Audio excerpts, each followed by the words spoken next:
Hey everybody, welcome back to Wallet Reset. It's Mike Malbro. I've tried to record this video like 4 times, but I'm about to teach you guys digital marketing for beginners. This is going to be the ultimate digital marketing tutorial for beginners online, and it's going to be short, sweet, and to the point. Now, before I get started, all right, I actually am just going to walk you through the understanding and the process that you need to understand and the process you need to do in order to use digital marketing. However, if you don't know any of the technical stuff like how to set up a website, how to create the processes with actual like a website to send people to, go into the description. I have a free course called Starter's Formula where I basically show you step by step how to set everything up. All right, and it's absolutely free. So anyway, before I start, take this very seriously. I've spent almost $90,000 learning everything that I'm about to condense and share with you and make as simple as possible. So yeah, take this very seriously because digital marketing is a skill that can pay your bills. All right, you can go to, if you wanted to freelance starting today, as soon as you get done watching this video, go to Upwork Freelancer, tell them you're a digital marketer, and you can do what I show you between this and Starter's Formula to crush it, all right? There's also other websites you can do that on, as well as doing it for yourself. So, like I said, take this very seriously. Anyway, we're at the 2-minute mark. Let me go ahead and jump in this so I can keep this video short. So, the formula for digital marketing, and it's actually not even just digital marketing. This is marketing, period, right? If you want to start a campaign to market a product, or more accurately, to get in front of a market of people to sell a product that will help them solve problems, then this is the system that you will use. So, the first thing you have to understand, it's only really 5 steps, right? First step is you have to know your target market.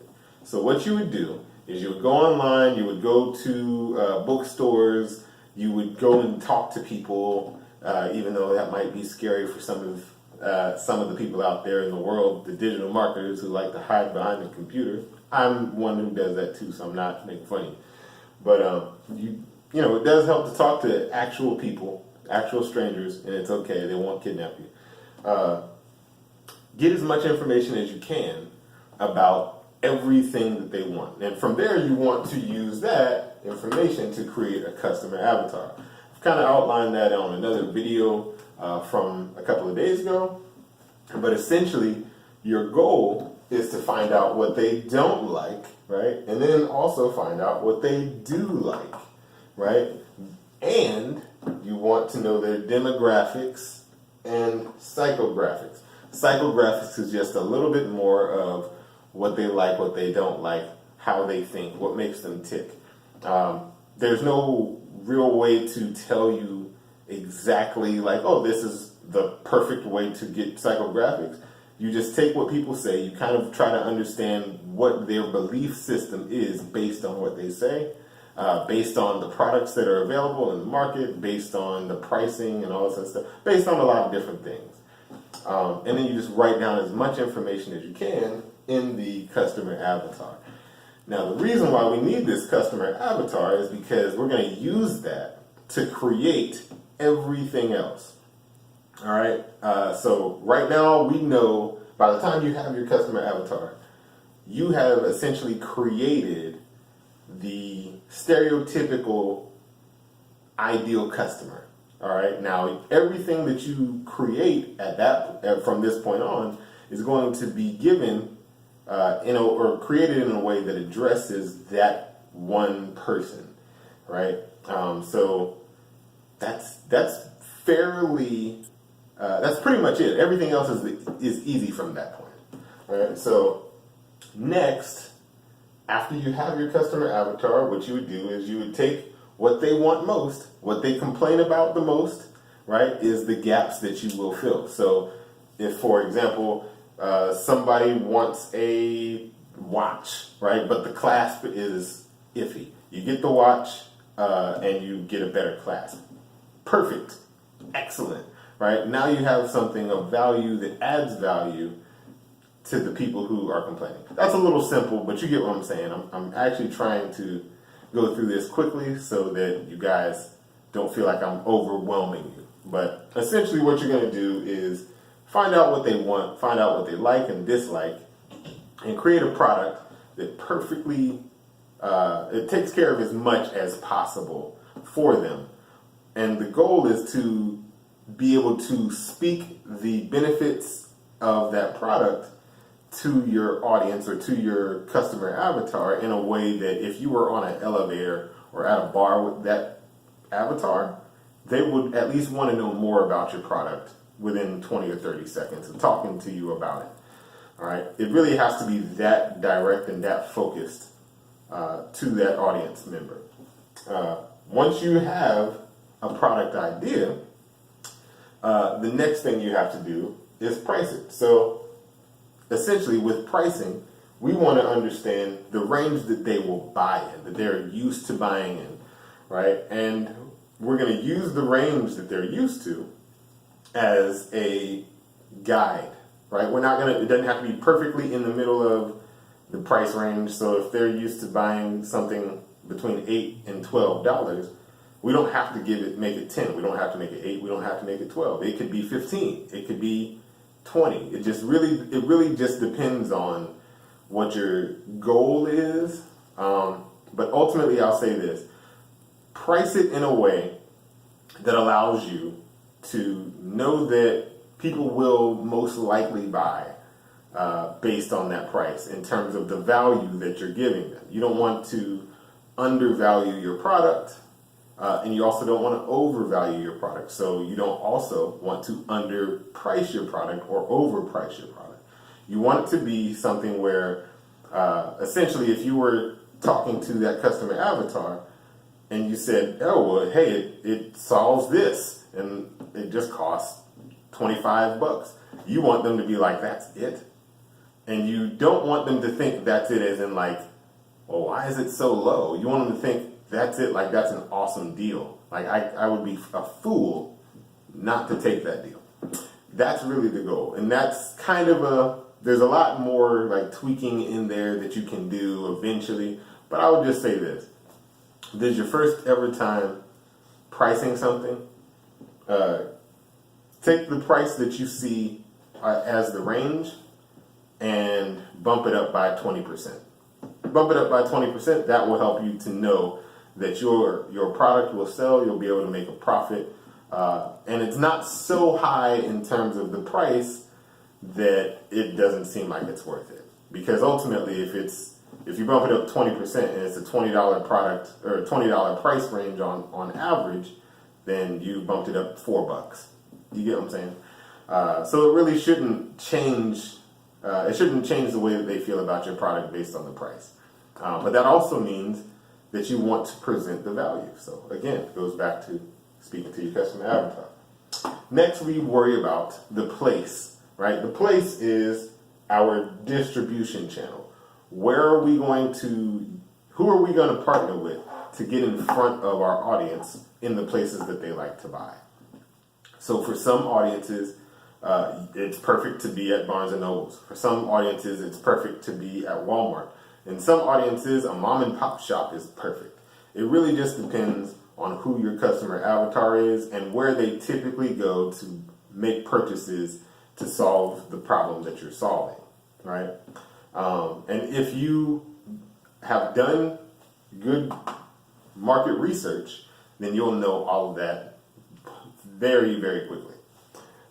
Finally, we will get to promo, right? Promotion, which is you have to have content and ads. The reason why this is going to be your focal point really is because after you've done all of this, right, you have everything else done. Now you have to drive the sale. This is how you drive the sale. And the only way to do that is to be able to talk directly to your customer avatar in a way that lets them know that you're going to help solve their problem with your product, and all they have to do is do X to get it. So if you're selling your product on Amazon, or you're selling your product on your own site and you're promoting through ads, your ad has to start by addressing the problem, right? You say for example, you're selling a fitness product. You don't want to say anything like the best fitness course worldwide. You'll probably get some people who are interested in that, but it's not specific for your customer avatar. So if your customer avatar wants to lose 15 pounds within a month or within 3 months, you say lose 15 pounds in 3 months, right? If your avatar wants to put on muscle without losing weight, then you say put on muscle without losing weight. When they get to wherever they go after they see that ad, right? So for example, if your ad is on Google and they click that ad, they'll immediately go to a video or a website, something like that, that explains to them, this is the problem that you're facing. This is how you can solve it in a different way than you're probably used to. This is kind of what you have to do it. This is how you get it. If you want it, go get it. And it's really that simple. So from there, you've created content, you've created an ad. That ad pushes people to the content, and that content pushes people to buy from you. Now, this is the same exact thing anywhere you go. So the ad can literally just be a radio ad, right? And the content will just be, call this, have you seen blah, blah, blah, call this place. You call that place, then they tell you everything that I just explained to you to get you to either buy or not. Ultimately, it's simple. You don't want to overcomplicate any of it, right? Because here's the thing: you can always go back and tweak it and make smaller improvements as time goes on, and that's what you're going to have to do anyway. So this is essentially all you need to know if you're going to start a digital marketing business, if you're going to start doing digital marketing as a freelancer, if you're trying to get a job as a digital marketer. This is what I do on a daily basis. Now, my ads and content change consistently because at my job and with my businesses, I do social media content, I do advertising, I do blogs, I do video, of course, I do email. So really, this works in every situation. You just have to refine it based on customer avatar. All right, so hopefully this has helped you guys out. Hopefully you understand more now than you did when you first pressed play on this video. I want to make sure that you guys understand that it's very simple, all right? And if you go out and try to get overcomplicated, then it will be hard. So just stick to it, put one foot in front of the other every day, and you got it. If you don't know how to do a website, if you want to learn how to start a business, I have a course that will walk you through step by step how to set up your business and either get your first leads or your first sale within the next 48 hours. Now, this is a very beginner course, so it's free. All right, you can get access to that down in the description below. All right, and if you have any questions, be sure to just drop a question in the comment section. Some people are going to struggle with this early on. I struggled for years with understanding it because I was trying to teach myself, and no one was here to give me what I just gave you. So if you have any questions, don't be ashamed.